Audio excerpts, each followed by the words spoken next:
Чем вызвана умственная отсталость у ребенка? Что происходит у него организма? Этот процесс идет во время беременности или после беременности? Например, может какой-то вирус у матери во время беременности влиять на ребенка?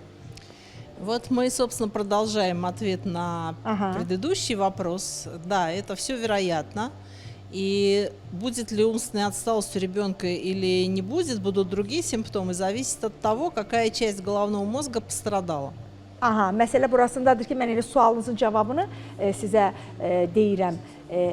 Əgər uşağın əqli gerilik problemi varsa, burada məsələ nədir? Uşağın mərkəzi sinir sisteminin hansı hissəsi zədələnib? Söhbət bundan gedir.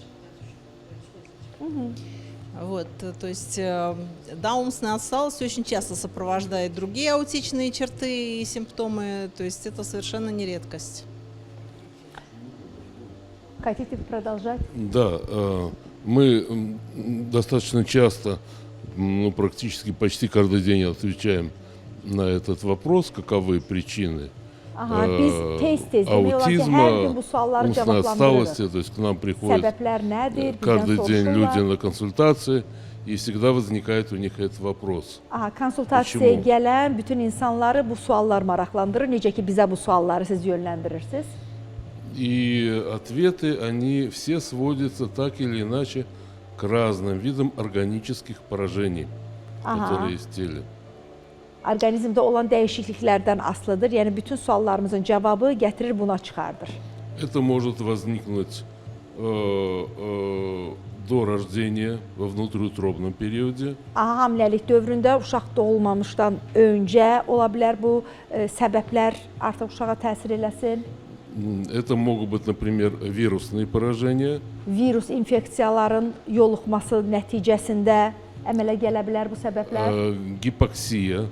Gipoksiya, oksigen çatışmamazlığından törənə bilər. Также разные токсические отравления, которые передаются через мать.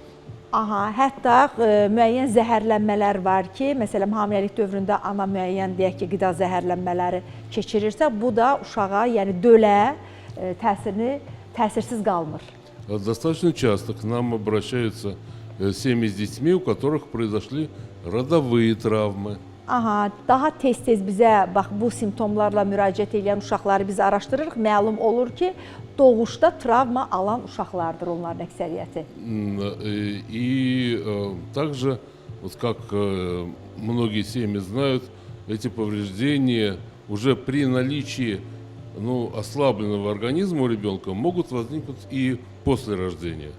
Hətta zəif orqanizmi olan, deyək ki, immuniteti aşağı, zəif olan uşaqlarda, hətta yəni normal, hər şey qaydasındadırsa, amma zəif uşaqdırsa, doğuşdan sonra bu simptomları daşıya bilər. То есть причин практически может быть достаточно много. Yəni səbəblər müxtəlifdir və çoxdur. Но все они приводят к органическому поражению нервной системы ребенка.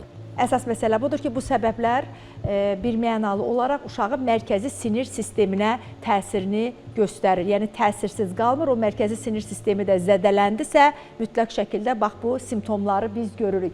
Госпожа Иосифа, какова польза вашей терапии справления речи детей с диагнозом аутизма? Собственно, я должна вернуться к предыдущему ответу, что мы занимаемся восстановлением центральной нервной системы.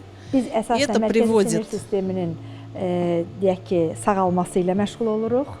Это приводит к развитию речевого аппарата, это приводит к тому, что включаются мышцы ротового аппарата, челюсти, язык, гортань и все прочее, что Birmənalı нужно. olaraq deməli nitqin fəallaşmasına gətirib çıxardır. Bu bizim müalicəmiz. Nitqin fəallaşması üçün, uşağın danışması üçün deyək ki, nitqimizi özündə təzahür edən, bəli, mышцы, əzələlərimiz, nitqimizi bizə, yəni danışıq qabiliyyətini bizə verən əzələlərimizdir. Xüsusi o əzələlərin möhkəmlənməsinə gətirib çıxardır bizim terapiyamız. И после того, как все включается, то ребенок уже может наконец произносить звуки, слоги, слова, предложения. То есть дальше он уже может развиваться, как, ну, как обычный человек развивается.